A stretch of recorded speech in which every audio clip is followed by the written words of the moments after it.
আসসালামু আলাইকুম। খুলনার রক্তাক্ত অধ্যায় কি হয়েছিল খুলনায়, আর এই একটা প্রশ্নকে ঘিরে আজ একটা ট্রমা দেখতে পাবেন। খুলনার অন্ধকার রাতগুলো, যেখানে ছায়ার নিচে লুকিয়ে থাকে এক শীতল ভয়।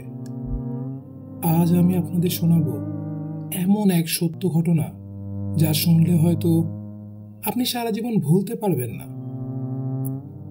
নাম তার রাহাত, একজন নরখাদক যিনি রাতের অন্ধকারে মানুষ শিকার করতেন। ভাবুন তো, যদি কোনো রাতে আপনি হঠাৎ তার সামনে পড়তেন, কি হতো তখন? আপনি কি পালাতে পারতেন, নাকি তার পরের শিকার হতেন? 2003 সালের শেষের দিকে খুলনা শহরের আশেপাশে হঠাৎই নিখোঁজ হতে থাকে সাধারণ মানুষ।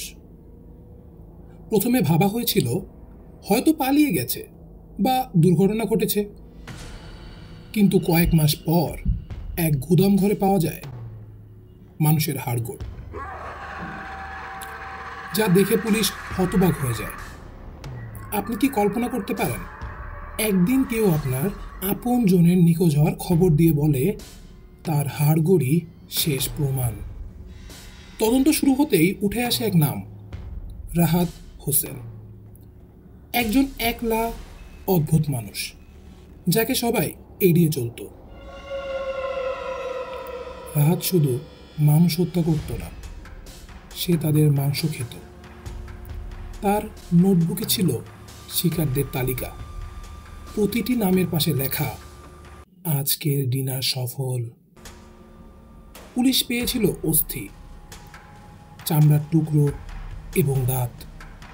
সবাই দেখে ভয়ে শিউরে উঠেছিল। সবকিছুই সাজানো ছিল ট্রফির মতো। আপনি কি ভেবে দেখেছেন, কারো শরীরের অংশ দিয়ে সাজানো একটি ঘরে দাঁড়ালে আপনার কেমন লাগবে? আপনি কি চোখ বন্ধ করতে পারবেন, নাকি সেই দৃশ্য সারা জীবন তাড়া করবে? পুরো খুলনা শহর আতঙ্কে কেঁপে উঠল।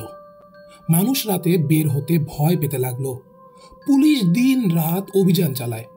অবশেষে এক অন্ধকার রাতে গোপন সূত্রে পাওয়া রাহাতের আস্তানায় হানা দেয় পুলিশ। দরজা ভাঙার পর কল্পনা করুন, আপনি যদি সেই পুলিশ দলের একজন হতেন এবং হঠাৎ আপনার সামনে মানুষের মাথার খুলি দিয়ে সাজানো টেবিল, এটা দেখে আপনি কি করতেন? রাহাত তখন রান্না করছিল। হ্যাঁ, রাহাত তখন রান্না করছিল মানুষের মাংস। গ্রেফতারের পর রাহাত স্বীকার করল, সে ছোটবেলা থেকেই মানুষের মাংসের প্রতি অদ্ভুত ক্ষুধা অনুভব করত। মনোবিজ্ঞানীরা বললেন রাহাত ছিল এক অ্যানথ্রোপোফেজিক সাইকোপ্যাথ। আমি আবারও বলছি, রাহাত ছিল এক অ্যানথ্রোপোফেজিক সাইকোপ্যাথ, যার কোনো অনুতাপ নেই, কেবল একটাই ক্ষুধা, মানুষের মাংসের স্বাদ। আপনি কি কখনো ভেবেছেন পাশের বাড়ির মানুষটি আসলে কি গোপন করছে? সে কি রাহাতের মতো কোনো দানব? এমনটা তো হতেই পারে। এই ঘটনার পর খুলনা আজও সেই ভয় কাটিয়ে উঠতে পারেনি। মানুষ ভাবে, কিভাবে একজন সাধারণ মানুষ এত বড় দানবে পরিণত হতে পারে? আপনি কি নিশ্চিত আপনার চারপাশের মানুষগুলো সত্যিই যেরকম দেখায় সেরকমই? রাহাতের গল্প মনে করিয়ে দেয়, আলো আর হাসির আড়ালেও লুকিয়ে থাকে অকল্পনীয় অন্ধকার। আজও রাহাতের নাম শুনলেই মানুষের শরীর কেঁপে ওঠে। এটি কেবল একটি সত্য ঘটনা নয়, এটি একটি সতর্কবার্তা। আপনি কি মনে করেন এমন মানুষরা আমাদের মাঝে নেই? আমরা সবাই সজাগ থাকি।